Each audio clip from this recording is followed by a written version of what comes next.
Afternoon, everyone. Evening, afternoon. Delighted you could all join us this afternoon. I'm Jay. I work in advanced ads at ITV.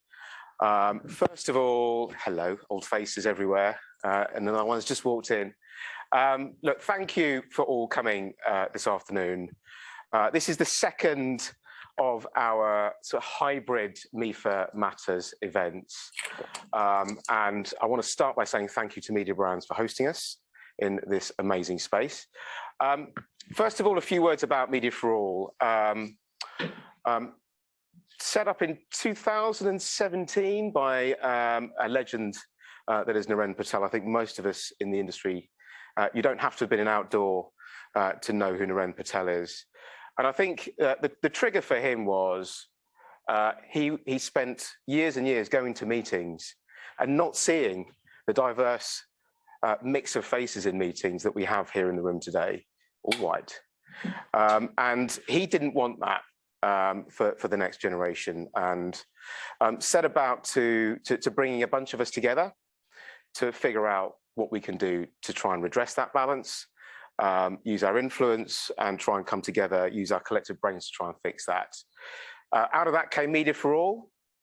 And I think what bound us all initially together, that desire to try and fix the recruitment gap and the diversity gap in our industry still drives us today. We now have 400 members, and I'm seeing a number of you here. Thank you for joining, and a number of you will be logging in virtually on the Zoom. And we work around three very broad pillars: to recruit, rise, and retain. The recruitment piece is about doing what we can to bring more people of colour into the industry. We do that through outreach.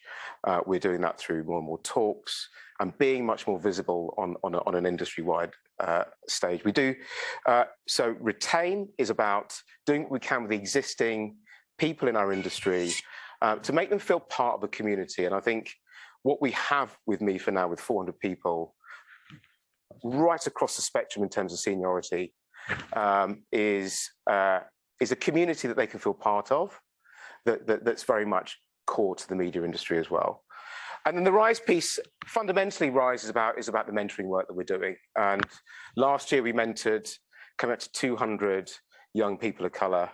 That we had about 140 mentors mentoring 200 plus people of colour. 6-month program. A lot of them come on to become members full time and do their own mentoring as well. And in fact, my old mentee from 2 years ago, San, is now running the mentoring team at Media for All.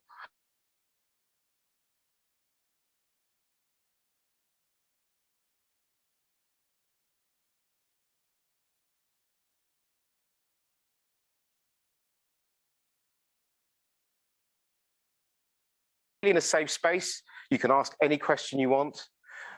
It's a format for us really to debate, discuss, open, and share. What we have today is a Ramadan special.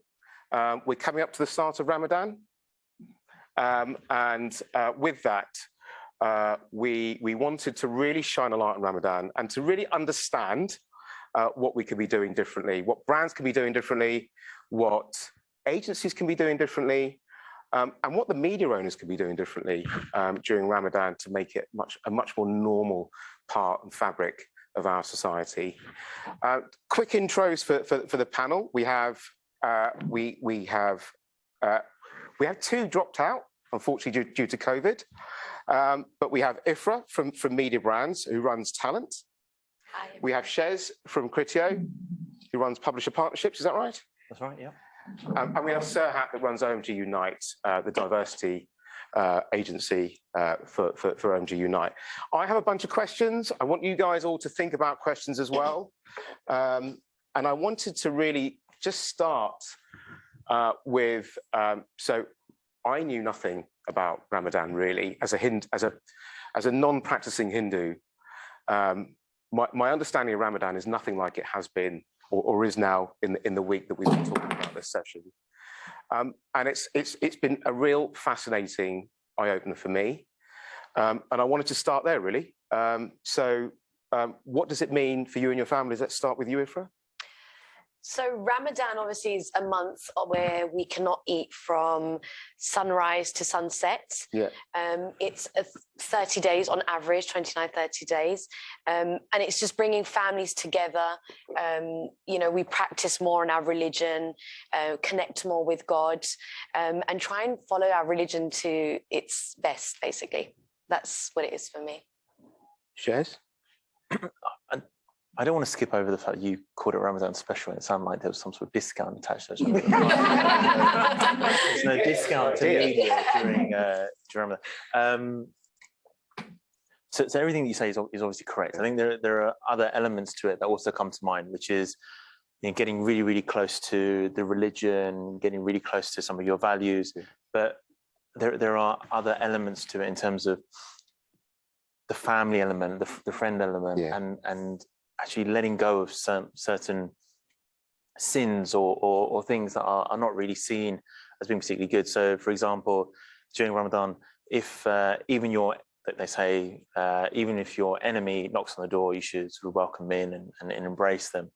And yeah, that was a tough one when I was growing up. You know, if I had a bit of a tiff with one of my cousins, and my mom was like, "No, you don't let them in." But that is a fact, right? So you're going to get closer to your values, and you also want to sort of let go of your ego and anything that's seen as a bit of a negative or goes against the values that we hold.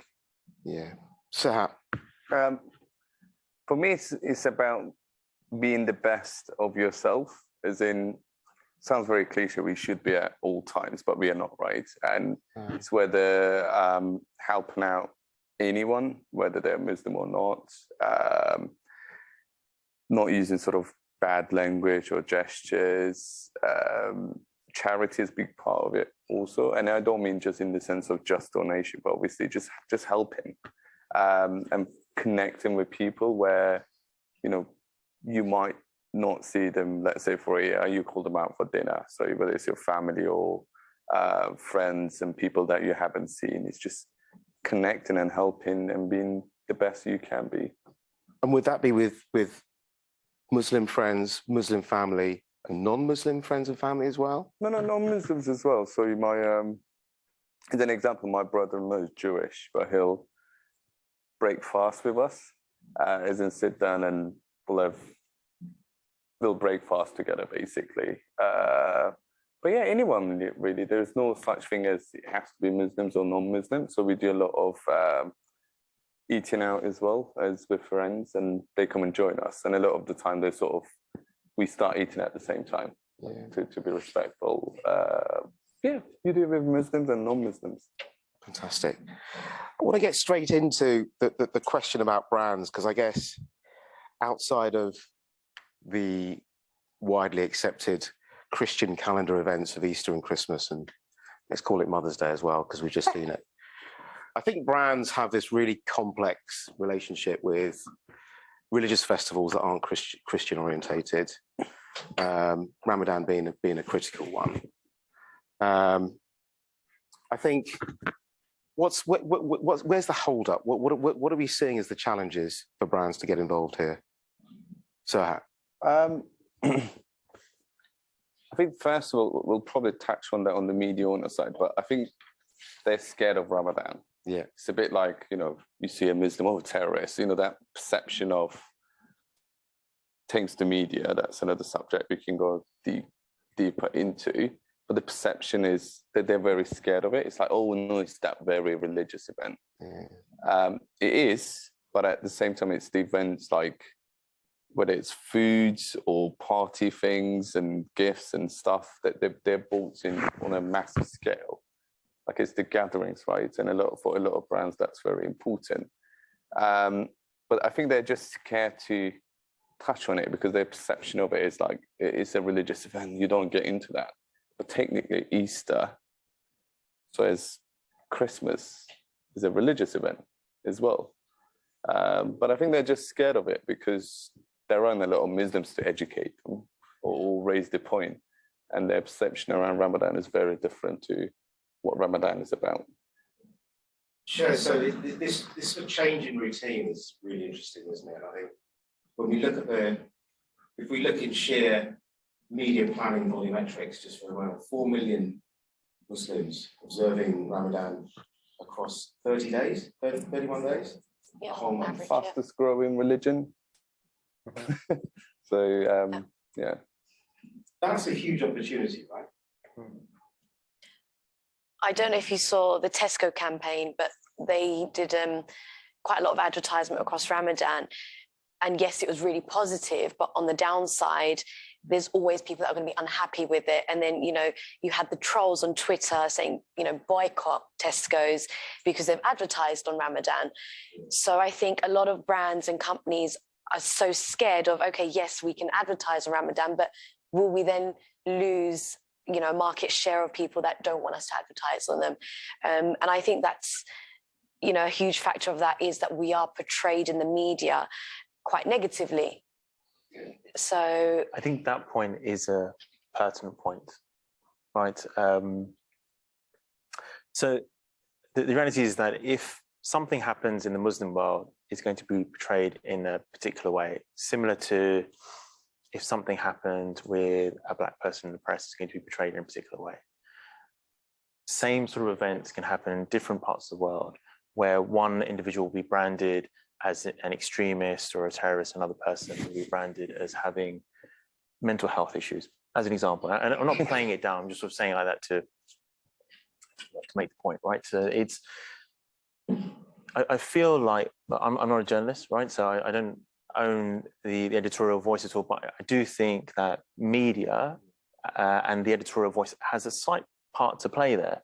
So you've got to have a uniform approach to sharing this news. It's really important that we get the news out, but there needs to be an appreciation that actually where you apply certain extreme vocabulary to delivering news from certain parts of the world versus other parts of the world, it does impact the commercial component as well, because that then has an immediate effect, not just on people's perceptions, which is, you know, to your point as well, and you know, those people, the decision makers, on you know, on where we're going to spend or where they're going to spend, but also the knee-jerk reaction to invoke an exclusion list, you know, which means news gets taken off the plan, or certain sort of maybe smaller, diverse publishers or DI publishers will get taken off a plan, when really there's no need to.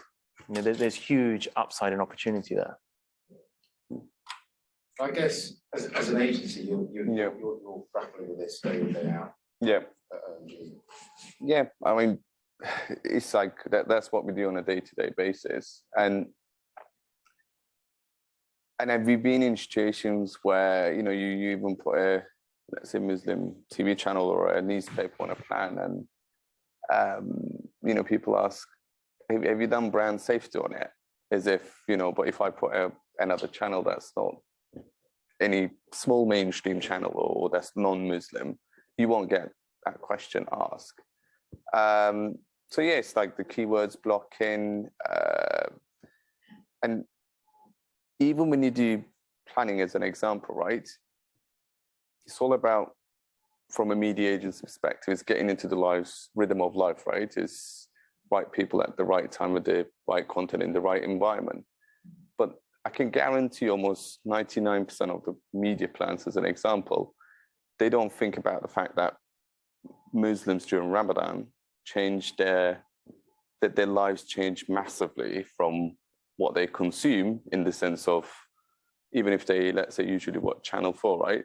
They might go on and watch Islam TV, or, you know, content that's a bit more relevant to what they're doing during Ramadan. Exactly, their faiths. Or they wake up in the middle of the night to for sahur or suhoor, however you want to call it. But if you look at brands, none of them will do, like, none of them will think about that rhythm. What's that? So That's when they when we wake up. I keep saying they as if I'm not a Muslim, but that's when we wake up to eat. So first time you eat just before sunrise, just before sunrise. So around 3-4, basically, we stuff ourselves and then we go back to bed. So another fact as well, I think a lot of people will think, for instance, during Ramadan, lose weight, you actually put on hell lot of, so yeah, that's, you know, brands don't think about it. I think there's like two ways of looking at it, and that's what we do with Unite. There is one side is diversifying your mainstream media to be inclusive for people. By that I mean all the time differences, or there are certain products that they may not consume, or because they're watching different channels, you might upweight to make sure that you do reach those or at the same frequency, so you don't miss that opportunity. So that's, let's say you had a general brand campaign, but then the second part of it, running a bespoke Ramadan campaign, and that can be in the form of various things. Like, that's another thing. Muslims, we are so diverse ethnically, but then you also have different Muslims within it, in the sense of Muslims who are born and bred here will be different to those born in another country. Born in a Muslim world. Yeah, born in a Muslim world. Country, and, you know, we were even discussing it just before, where I'm a first gen here, so I wasn't born and bred here. For me, Ramadan is about observing, but Shez was saying it's more about celebrating. For me, Eid is celebration, the end of it, which lasts usually 3 days. But for me, it's more observation, and I think I picked that up from Turkey, where I was born and raised. It is a celebration, but it's not like Eid. Eid is celebration to me. Do you know what I mean? So there are a lot of differences within Muslim communities as well. So when you're doing your work, depending on your audience, you have to think about that. I think there's a lot that you said there, mate. But, I mean, so I do talk. My mind's going. So from the celebration piece to the observing component, the observation is we've just got to get through Ramadan, right? Yeah, it's just like you got to get through it. So I'm observing it. I'm not fasting during the day. I'm keeping my mind pure. I'm, you know, changing. You know, maybe I'm on particular apps to make sure that, you know, I'm doing everything properly. And the celebration component, actually, I've got to admit, I wasn't brought up like that. A lot of credit to my wife. You know, she brought that into the house. We want to make this atmosphere for the children.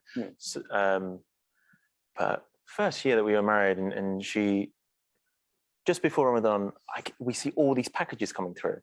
So what's that? The house is decorated. Right. Our house right now is decorated for Ramadan, a bit like how a house would be decorated for Christmas. Well, not exactly the same, but not that dissimilar either. Like, she has been sold on this crescent thing that looks like a tree, right? Yeah, you can laugh because I find it funny too. Yeah, there's like not Christmas lights, right? Like Ramadan lights for it. So, we got a green one in the dining room, a white one in the living room. It's like, what? And we do put presents under the tree. That's not a tradition from, you know, that's not a hadith. That's not written in the Quran, right? Like, you got to do this. But this is the commercial element of Ramadan. So that has come through. So that's the point I'm trying to raise, is like, there are commercial opportunities here. And is it the same mix of gifts that I don't know about the same mix. Us growing up, it was always cash in an envelope. Yeah, cash. Whereas now, you know, we get these decorations. When I was younger, we didn't get decoration for Eid or Christmas, for Ramadan. These products weren't available. And thank God for Amazon, I guess. You know, they've got everything available there for us now. So I think a huge thing is that these things were not available 10 years ago, not even 5 years ago, I think. So the new generation, you know, they're getting Ramadan advent calendars. Yeah. I didn't have that. Chocolate, you know? My son loves those. We've got the advent calendars. Want to highlight that obviously other retailers are available. They all advertise with us. So who's doing Ramadan? Where are you getting Ramadan advent calendars from? I'm not going to name any brand names. I'm not going to do the other ones with the service. But we do get them from there are Muslim what do you call them? Like there are specific retailers and e-commerce sites created for that. There was actually a show at the XL over the weekend and last week, which was all it was the Muslim show, right? So it was all to, I think this is the Excel Center, right? It's a huge exhibition centre. So you've got everything there from different sorts of fragrances and ouds and you know, party bags and whatever. And but it's a very specialist event, if you like. It's an event. It's an event space. Think about it. Like think about Christmas. Yeah. Run up to Christmas, people are buying stuff, right? So they're maybe they've spread out the cost of the presents, so they're buying those presents. They're buying decorations. They're buying food. Maybe they're sticking some in the freezer or what have you. They want to make sure they don't run out of turkey. Right? They're doing all that sort of stuff. Ramadan's no different. So if you look at some of those surveys, right, that they're out there, the spend for Ramadan starts early. It's already started about 2-3 weeks ago, and it's going to carry on through the month as well. We have Amazon, eBay. These are all places that everywhere. Even John Lewis does it now. They have, if you go to their website, they have a Eid Ramadan one, not so much, but for Eid they do it. But I think it's almost like when you do planning for Christmas, it's a bit similar to that, like fill the cupboards just before Ramadan, right? That's the time you buy loads of stock. Then top up during Ramadan, that's what we usually call it. Then celebrate the Eid time. And the one thing that I always talk, like even when you think about it food-wise, right? Technically, it's the third biggest cultural event for supermarkets from a sales perspective after Christmas and Easter. Brings like 100 million uplift in sales to supermarkets. But there are still supermarkets not doing anything, or doing in a sense of like, here is a one-page press ad with 200 products on it. And I always joke with brands because they think we just eat special products only, like as if you don't eat tomatoes, like, you know, with some sort of, you know, like specialist products. They're like aliens. I break my fast with fish and chips sometimes. If I fancy it, I'll eat it. We just eat rice. That's the, we just eat rice. Yeah. But there's so many things like parties, like lightings. If you look at, I think 60%, that people, you go to people's houses, right? Like think about chocolate, like you bring gifts, not in the sense of just like it's not just about food either. And I think it's the best time to connect with those people. And it doesn't have to be in a, like if you go to a Muslim country when they do a Ramadan campaign, it's not like in a very so serious way all the time. Like they joke about it. Even food, like, you know, you come towards the fasting time, you're starving. Like your sense of smell and things go really, like you can smell any type of food. People joke about it. They're like, there are a lot of ads where you're like looking at the food and getting hungry. But I think it's, you don't necessarily need to have a product for Ramadan, if you know what I mean. But it's the time to connect with these people. So it's massive opportunity. Exactly. It's also a month where we give the most charity. Yeah. And I don't recall seeing charities advertising and, you know, trying to get us to donate to those charities. But, you know, my friends, my family, we all make a very conscious effort to donate throughout the month, not just one particular day. But, you know, a lot of us in the last 10 days, they are the most religious, most important days. And so we set up direct debits for charities where they take a certain amount every day. So I think charities could do so much with regards to advertisement during this month as well. Ifrah, that's really, really interesting. So from that perspective, what would your charity repertoire be? Would it be Muslim Islamic specific or Muslim specific charities, or? No, I'm completely open to donating to any charity. I'm not very fixated on it has to be a Muslim one. You know, whichever one really touches me, I guess. But I think charities just need to make more of an effort to tap into this market. It's a huge opportunity. This is brilliant. So from the agency perspective, I guess we all talk a lot within MEFA about having more diverse teams, driving more diversity. I guess is there something in having that team to bring that perspective into the planning process and the dialogue, the accounting dialogue with the clients, to bring that in? There is. I mean, that's why, like some, that you see a lot of articles, we do inclusive planning, we do this and that. But even if I look at, but the thing, when we came up with it, Unite, it became like, so basically our whole thing, it might sound fancy, but moving clients from unconscious exclusion, i.e. the things that you mentioned, like exclusion list or not thinking about certain audiences and media, to conscious inclusion. The reason we exist as a separate entity is that we work side by side with our agencies, because if you think about how many teams you have in an agency, right? So many, like where there's planning team, and then you divide it into channels, and then there's the buying team inside, etc. You'll never have a full representation. Like I can guarantee you, a lot of teams will not have Muslims, full stop. We are a rarity anyways. And how do you expect someone to drive inclusivity in terms of our outputs at every step of the plan, right? Hence, we work side by side to do that with people. So we do believe, and I do believe in it, even in Unite, and that's not just for Muslims, that to drive authenticity, especially when you're doing work for people from marginalized backgrounds, you need to be from that culture. Like everyone knows Christmas, right?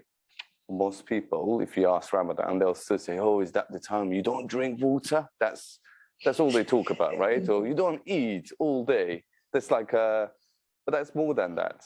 But they won't know it because it is, as much as I hate the word, minority culture, if you know what I mean. So you have to be from that culture to do that.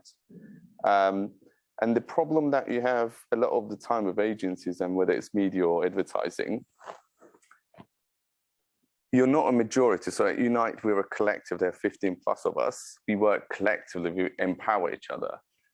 And in most cases, let's say, I don't know, they've got a Ramadan brief. You call more from IT to give you some insight on Ramadan, or, no, but it happens. It's like if you're the only non-whites in a room of 10 people doing a strategy on Ramadan, you can't even say what you want to say. As inclusive as that place is, most people will be not comfortable being, like you can't do it. It's just physically. It almost feels like the job to do is to open brands' eyes and your clients' eyes to the opportunity. Exactly. Before you get to the point where they're even writing briefs for you. Yeah, it's defining like the real miss in the industry. Yeah. Is actually, we haven't got to a point where charities, for example, at scale are thinking about this as an opportunity. But you need to do the definition, right? That's why we always talk about, like, you'll see a lot of articles coming out on Ramadan now, how brands are not doing things, but you need to take a really step back to the front. That's to the beginning, before the brief becomes a brief and you do a response. So you know how you define audiences by the stereotypical way of age, gender, socioeconomic status. But Unite, we do it the other way around, as in we slice and dice it by ethnicity, religion, sexuality, disability. Because if I go to a client and say, as an example, Mohammed as a name, collective spelling, has been the most common newborn boy name for a few years now. If I don't know, if you're a brand around nappies or whatever, like my mums are your target audience. And if I say, look, 30% of the audience, your 18 to 24 years olds, are actually Muslims. Then they start. Exactly, in the UK. Yes, it is. And one thing that people forget as well, all these stats are based on 2011 census, which is really outdated. So a new one will come out this year. And if you think about from 2001 to 2011 census, 80% of the growth came from ethnic minorities. When they find the results now with the new census that's going to come out in a few months, I'm sure they will run after it. So there's still, back to that, the age-old challenge of recruiting more diverse talent to populate these teams. I think that's still a huge challenge for us, both in making ourselves available as an industry to new pools of talent. But also bringing them in. But there's another step. Sorry to interrupt you, but I'm going to call you out and nicking both my jokes, by the way. Did I do go? Mo from IT. That was my joke. Anyway.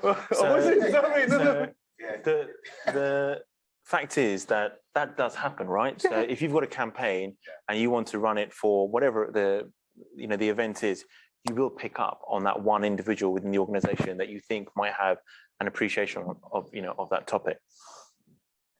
But at its fundamental level, all a brand needs to know is that if you deliver the ad with an appreciation that you've got a large population here that want to get closer to their values, it's not, I don't need to see somebody that looks like a stereotypical Muslim in the ad. I just need to see that the message is closer to family values, religion, charity, being closer, whatever. And these are the same messages that we're sending out around Christmas. So the ad format's pretty much the same. Just take away the Christmas decorations, and the alcohol. And the alcohol. Yeah, the ad probably works. We can still push toys and food. Yeah, indeed. Toys, food. So you got toys, food. During Ramadan, again, we did a study as well, and I know you guys did a great study. We saw that people still spending a lot of money. So you spend a lot of money. Muslims spend a lot of money just before Ramadan. During Ramadan, they'll buy a lot of clothes, right? Because you want to look good for Eid. You also want to look good for the fact that you're new clothes or your newest exactly. clothes. I end up buying new clothes all the time. And you're hosting a lot as well. You're spending a lot of money on food. You're spending towards the end of the period, maybe just coming up to Eid, you're again spending money on food and maybe booking holidays as well. Not just because you've been fasting for 30 days, but also maybe you might want to go back to see more family. So there are all those opportunities that are obvious and evident, but there's more there. If you think about what people are doing, to your charity point, right? Charities could just have that appreciation that individuals want to get close to their values. Outside of Ramadan, you send me a flyer for a charity, I might look at it and I might just. But during Ramadan, I've got. I'm really, really honing in on all of those messages. So if I see it, it's going to speak to me. There's an inherent relevancy to it. Absolutely. But back to that point about the teams piece and the diversity in teams. Ifrah, working in talent, I guess this is a challenge you're facing every day. I think here at Mediabrands, we're very, very lucky that we're really pushing and focusing on diversity and inclusion. We've got a room here where we can pray, somewhere here, that way. We've got a meditation room. So we're lucky that we have that space. A colleague on the team has created an infographic for Ramadan and ways that people around us can support us during this month. So we do a lot here. But I think it's now about rolling that out to the smaller independent agencies and just smaller companies as well. It shouldn't just be the larger network agencies that are doing this. So what's this in? What is this infographic? What does it detail? It's for everyone, I presume. Yes. It's it will go out internally. Dates soon. Monday. So when that goes out, I'll be sure to share it with you all as well. And it's just about that even that we're given an hour's lunch break. And you think, oh, I'm fasting, so I don't really need to take that hour's break. But, teams should encourage actually, take that hour's break, rest a little. So it's about that. And not only that, our teams, it's fine for you to eat and drink in front of us. This is our challenge. So we don't expect anyone around us to stop drinking or eating. I'm quite comfortable with that. I'm not sure how you guys feel. I'm against it. Not against it, but in the sense of I don't want to go to a lunch and then where 15 people are eating and I'm sitting and watching them. But I guess it's a personal choice as well, so right? you're calling for some sensitivity to that and some awareness. Exactly. If you have a Muslim in your team, ask them, look, is there anything I can do to make your Ramadan the best Ramadan you've ever had? That's the question. Flexible hours, for instance, because you fast, right? Maybe I don't want to wake up at 9. I want to start work. I don't want to start work at 9:30, but I want to start at 11 and finish later. Fine. Or I want to have as fewer meetings as possible, especially towards the end of the day where your mouth is dry and it happens. Especially in first week, can be very hard to just adapt. But it depends on the person. I know people, they just normally after first week, I feel better than outside of Ramadan, if you know what I mean. It becomes like a routine. Yeah. And you actually, fasting is good for you. That's another topic, but Well, people go to Scientifically, it has yeah, been proven to scientifically it's be good for you. really good for our bodies. Yeah. Even though, you know, what we eat at iftar time isn't the best. That's not. I think it depends on person as well. But even Yeah. like enjoying food. Yeah. we were I want working. to go to your places. You're having a massive breakfast. You're having a great dinner. It's I, sounds but fantastic. even I don't know what you guys have, but if like when you talk to brands, they think I don't know. I eat kebab for sahur or something like that. Yeah, you can have But I fill up myself with oats because it keeps me full. Yeah. But I think if you talk to a brand, they'll think I eat kebab. That's what they would think. Yeah. The thing about inclusion and how you can support your team during Ramadan is, if you had an individual on the team that was observing Lent, right? So they'd given up alcohol, or they'd given up chocolate, or they'd given up, let's say they'd given up donuts. You're not going to start bringing out Krispy Kremes the next day. It's just not going to, it's not going to happen. So we are mindful. Yeah. Especially like now when, if I book an event, I ask, what are your dietary requirements? What's going on? Is it something that can work for you, can facilitate? I think we just going to continue that curiosity and appreciate that there needs to be an element of flexibility.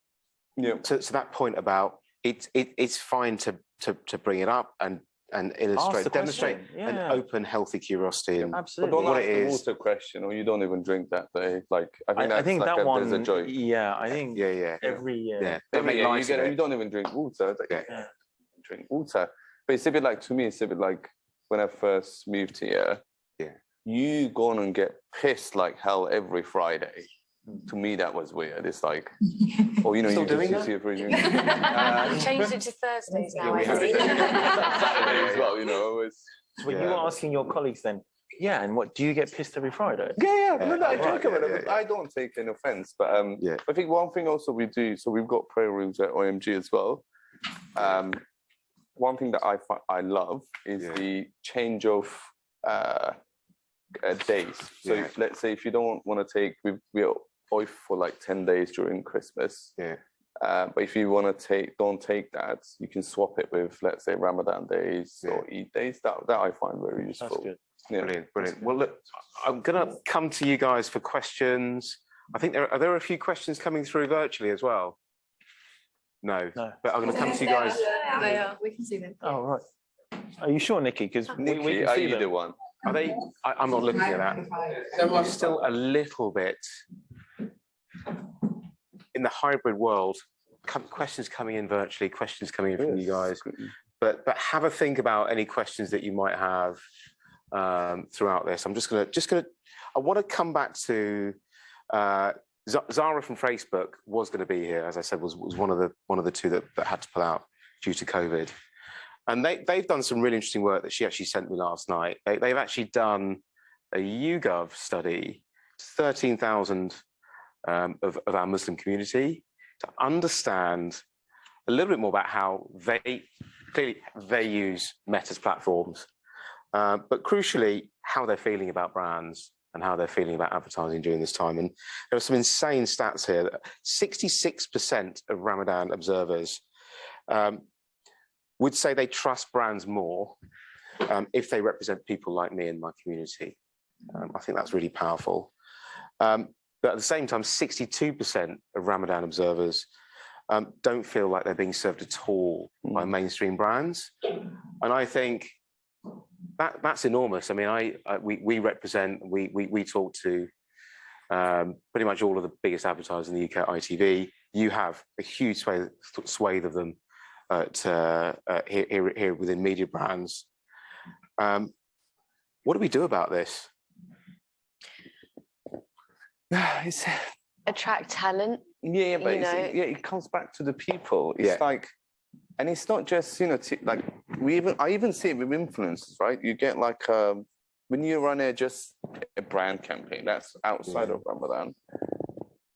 Like I see the list, it's all white. I'm like, this is wrong, but I know other teams don't see it. Yeah. So it's like, how are you conscious to do that? But to do that, you need people in the teams to constantly poke. Yeah. Poke clients. Poke clients as well as individuals in the team. Like if you're putting a plan together, and that just doesn't mean, let's use diversity media or that one. But even if you're putting a TV plan, right, as an example, and when you're executing it, it's not just about I'm reaching 90% of the population, but look at if you're reaching certain ethnic minorities within it, and you'll realize in most cases you have under delivery for them, but you can do little tweaks, right? Look at certain content within TV where you can put your spots to increase the reach to them. You still have a 90% reach, but you have an equal reach on ethnic minorities as well. But no one thinks of it like that. I think even if your team doesn't have someone that isn't Muslim or, taking part in Ramadan, we all use freelancers and we all use contractors. Get a contractor in, get a freelancer in that can support you in this, because there's so many of us that are Muslim and participate in Ramadan, but maybe our knowledge in the religion is actually not up to the standard it should be. Maybe we could get contractors in that actually have the right knowledge within the religion and that can represent it in the best light and support teams and clients, when it comes to advertisement. Absolutely. I think that I think you're both right. I'm not going to go against you, but I think that there is a massive issue here in not appreciating the value, right? So somebody within an organization, any FMCG brand or whatever, has clearly missed the trick and not seen that, we're selling more of whatever it is, cereal. Right, so we buy more cereal during Ramadan than as in when I say we, as in like my household, right? So I think that the data needs to be looked at. The brands need to understand who's buying, and then just be confident. Represent that audience, and we'll engage with that brand. Now I'm saying we, Muslim community, and we'll buy more of it. Right. So I want to throw this out to all of you guys in the room. We've got, for those of you on the call, virtually, we've actually got about 35, 40 of us here in the room. So questions. Hi, great panel discussion, by the way. I'm going to ask questioners. So I'm Chief Strategy Officer here at So I'm going to ask a question based on the fact I'm in strategy, but also I'm a London-born Nigerian from a Christian family. So I mean, no offense if I ask anything ignorant, but it's really important that we understand how to make this change. And it's building on something that Ifrah said, right? Which is, we do a lot here to increase diversity and all the rest of it. But I wouldn't put the pressure on an individual in my team to help navigate something like Ramadan. I just wouldn't do it for all the reasons you said, the behavioral cues, the religious cues, is it celebrate versus observe? That's a lot to carry on an individual's shoulders. I wouldn't do that. But I would put the pressure on a media partner who understands the community. So what I mean by that is, so if we wanted to do a campaign for Johnson & Johnson that targeted young black women, for example, because the data told us that was right, I wouldn't look at the young black women in my team to do that. I would go to Galdem as a partner and say, help us navigate this, right? How do we tweak the messaging? How do we do this? If we wanted to do something for the LGBTQ plus community, I wouldn't put the pressure on that community in my team. I would go to the Gay Times and say, help us navigate this, right? Yeah. So with that in mind, who do you believe is the best partner out there to help us navigate? Because I think the will is there, but there is a fear of misstepping. Yeah. There's a fear of misstepping, and putting it on individuals in your team to I think is too much pressure. So who would you advise? Who is the Galdem? Who's the Gay Times? Who's the GWAP? Who is the right partner that's talking to the community, the Muslim community, to help us get this right? It will depend on what kind of Muslims, right? What I mean by that is, if you're going after my aunties and uncles, even mine, you can't even, I'm Turkish and Kurdish, that's another complication, but let's say South Asians, which is the biggest Muslims, like Pakistanis and Bangladeshis. If you're selling 10 kilos of rice, I'd say go to Bangla TV or go to Islamic channel, Islam TV, or it could be Hum TV. all those sorts which are what I would say more targeted. Even those, they're Indian, but they are consumed by Muslims as well. If it's what I would call born and bred here, like second gen, there's an online one, I forgot their names, which I can share later. I even followed on Twitter, run by a North African girl, I forgot her name. But they're a bit like a Geldam, I like. So think of The Voice, if I were to give you an example, Geldam, and then you've got like Muslim newspapers and outlets. To do that, you could do it with influence as well. I think that's an untapped opportunity. So you, like we did for Mango, I'm not going to mention the name of the brand, but if I say Mango, South Asians will probably know which brand I'm talking Rubicon. about. I didn't say it. Like in 22. You can say Rubicon. Yeah. But yeah, they're not our client anymore. So something not Rubicon. yeah. So the only thing though, the reason I say, like in my team, I've got 2 hijabis. Probably you can't find it in any media. I've got 4 black. Like you won't find it in any other teams. We joke about it all the time. But the problem you also have, you just rely on one partner. It's a bit like you talk about LGBTQ, right? You want Gay Times to represent all of them. Like Pink News and Gay Times are slightly different. I think what Enni's getting at is who's the insight resource? Who would give us an insight on the consumer? It's not about it being the final answer. Yeah. So where do we start? It's not where you spend. It's where you start. Where do we start? Yeah. To learn, to be educated, so that it isn't you individuals in your team who carry that burden of education. You should never do that. A partner who can go, that works, that doesn't work, change that. That's ignorant. You know what I mean? That's what we want. We want to test ideas, change messages. Build a team like Unite. The reason why it's a bit like exactly what you said, like all this D&I on the side of people and culture. It's a bit like you don't go to your internal colleagues to solve it, right? Yeah, you're going to solve it, and like working with partners is a great way, and we do that as well because there's even certain communities that we don't have in the team. We reach out to them, like Thai as an example. You go to a Thai publisher, we start chatting to them, or a TV channel.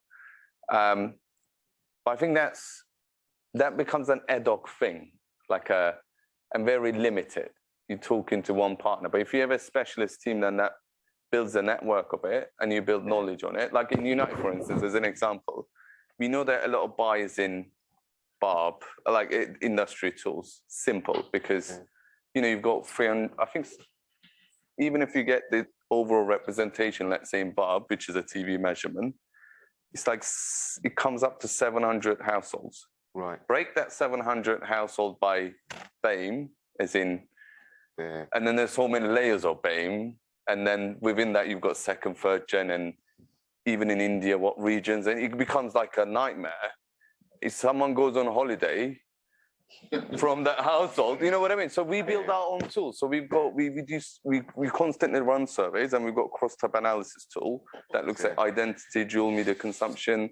You have to keep investing versus... It's a stretch though, isn't it? Yeah. You build a whole team. I think go to those media... Media partners are the best way to start with.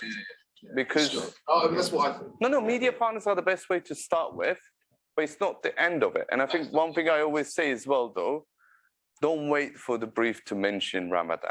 Like, you consciously look, like as a strategy, I mean, I work in insight and strategy as well.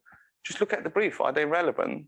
And I can guarantee you, FMCG in particular, if Ramadan is not relevant, maybe it's an alcohol brand, you'll find relevancy.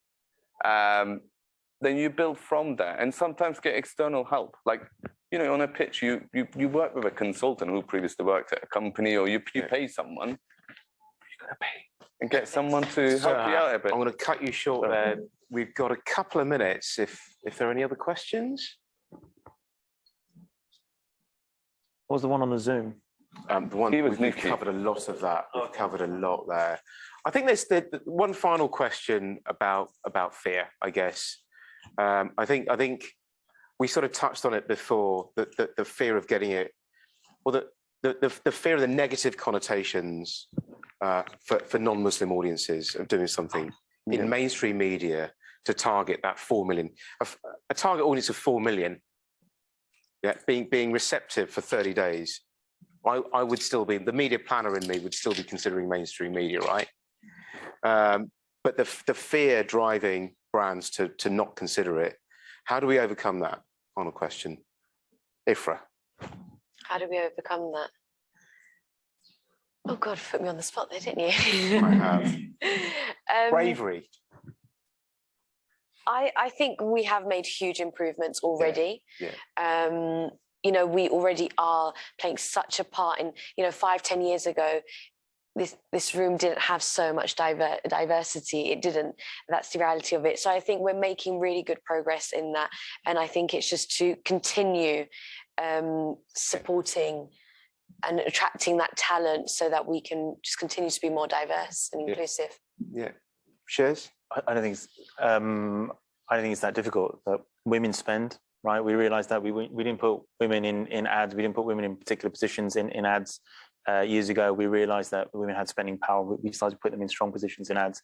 Gay people spend, so we put gay people in ads. Maybe you know they weren't overtly gay, whatever, but you made a little reference to it. Black people spend. You know, I think we know this. We've done this already. We've tackled other areas of diversity. Muslim people are going to spend a lot of money. Yeah. Right. Yeah. We are going to continue to spend a lot of money. Maybe we should be spending those monies with with your brands, and that means just tackle it as you have tackled other elements of diversity. I think Nike did a really good job when they brought out the hijabi girl. You know, they tapped into that market. Nike had that. I can't remember. It was Nike. It was very amazing. Yeah. So for me, it's short one. Relate it back to the audience of the client, because I think that's the key versus saying Muslims are big. Yeah. But if you go to the client and say 30% of your audience are Muslims, client changes, and every client is looked for a typical brief. Keep my audiences. I want new audiences, new customers, and that's the new customers that you haven't been talking to. Yeah, simple. Brilliant. Look, thank you very much, guys. You have been hugely insightful. I've learned a lot through this week that we've spent together talking about this. I went from just thinking that all you did was fast it. I'm going to be. I was the most ignorant. You got to do the Ramadan. I was the most ignorant. I mean, I'm massively ignorant about my own religion, Hinduism. You're going to announce that you're actually going to fast. I'm trying to fast every day. It's just food gets in the way. But look, thank you everyone for joining us. We've had a great turnout both virtually and in the room. Thank you to Mediabrands. Thank you to thank you for supporting us as well. And I think it's only through the support that you guys, that the likes of yourselves at Mediabrands give us, that we can platform issues like this and questions like this. And these are really, really important things to bring into the discourse in our industry. So thank you very much.